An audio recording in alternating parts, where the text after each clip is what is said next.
Have you ever had one of those days where the world just feels inherently hostile? Like the universe has singled you out and every interaction is actively working against you. To understand why that happens, let's look at a deep, isolated mountain valley. Far from the noise of a city, a vast, empty canyon like this serves as the perfect, isolated laboratory for testing human behavior. Imagine a young boy hiking through this space. He trips over a tree root, scraping his knee, and cries out in sudden, sharp physical pain.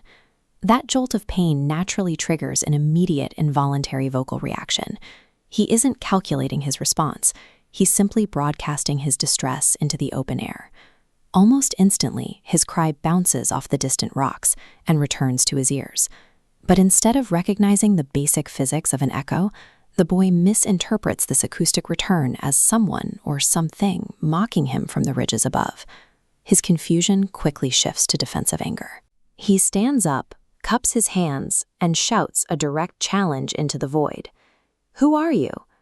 The environment immediately fires back the exact same question.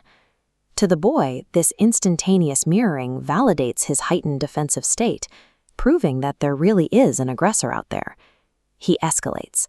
He hurls a final, aggressive insult, calling the unseen presence a coward. And the void answers right back, mirroring his hostility word for word. This diagram visualizes exactly what just happened. An internal pain node feeds directly into an aggressive output. That output hits a barrier and bounces right back as a perceived threat. The boy has unknowingly initiated a self-fulfilling prophecy, projecting his own discomfort outward and falsely interpreting the physical feedback as an unprovoked attack.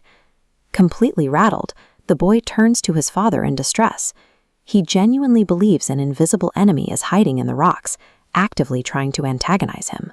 But his father introduces a deliberate test. He steps forward and projects a calm, positive statement of respect into the exact same environmental space.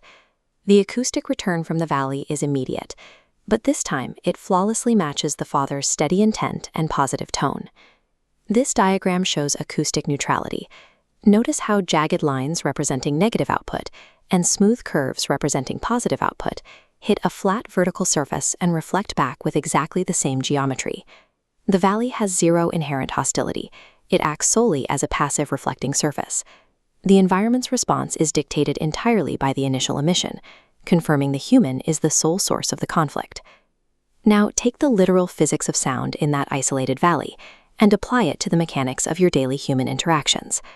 When you walk into an unknown social situation projecting defensiveness or anger, the people around you naturally mirror that posture. You trigger their defenses. Compare that to the father's proactive method. Instead of reacting to an assumed threat, he intentionally injected kindness into a completely neutral interaction. Delivering a positive emotional input first forces the social environment to adapt. It reflects that specific, constructive energy right back to the source. Utilizing this proactive approach takes deliberate effort. You have to actively override the instinctual human bias to assume hostility whenever a situation is ambiguous. Our social spaces operate exactly like that physical rock face. They are highly reflective networks that mirror the behavioral baseline we choose to set.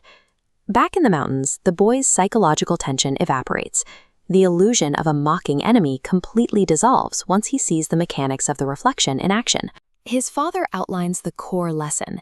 The physical phenomenon people call an echo is actually the purest representation of cause and effect in human life. Look at this visual representation of the mirror effect. It's the concept that our external lives are direct, unedited reflections of our own behavioral inputs.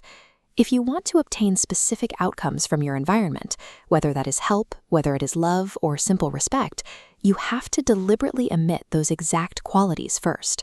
It is a logical fallacy to expect positive environmental feedback while continuously projecting negative, defensive emotions.